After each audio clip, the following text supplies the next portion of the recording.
біз бүгін осындай өзі сочный, өзі мощный, өте тойымды және 5-ақ минутта дайындалатын таңғы ас дайындайтын боламыз.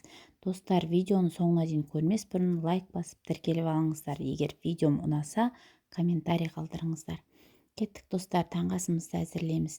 Үйіңізде қандай азық-түлік бар, сонымен жасай бересіз. Түк те қиындығы жоқ, өте оңай, тамаша таңғы ас. Сонымен достар, менің нұсқамда пияз, болгар бұрышы, колбаса, қызанақ және сүт, жұмыртқа болатын болады. Қажетті заттарымызды осылай майдалап турап аламыз 4 бұрыштап. Содан кейін отқа табамызды қойып, кішкене ғана май қосамыз. Пияз, колбаса, болгар бұрышын қосып, әбден қуыратын боламыз.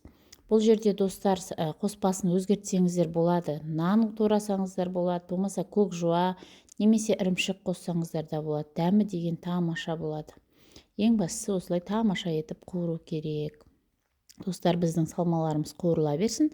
Біз сұйықтығымызды дайындап алайық. Ол үшін 5 дана жұмыртқаны алып, кішкене сүт қосамыз. Сосын әбден араластырамыз. Біркелкі болғанша араластырамыз. Сұйықтығымыз дайын болғаннан кейін жаңа салмамызды көреміз. Осындай күшті болып соғы шығады. Соғы шыққаннан кейін біркелкі етіп, табаның астында отын сәл бәсеңдетіп, дайындаған сұйықтығымызды құямыз. Бәсең отта 5 минут қақпағын жауып қойып қоямыз. Болды, таңғы асымыз дайын.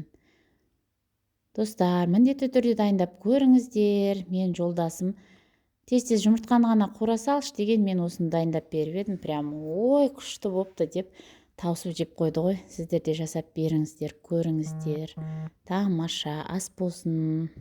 Достар, каналыма тіркеліп лайк басуды ұмытпаңыздар. Алдағы уақытта күшті рецепттер шығады. Келесі кездескенше сау болыңыздар.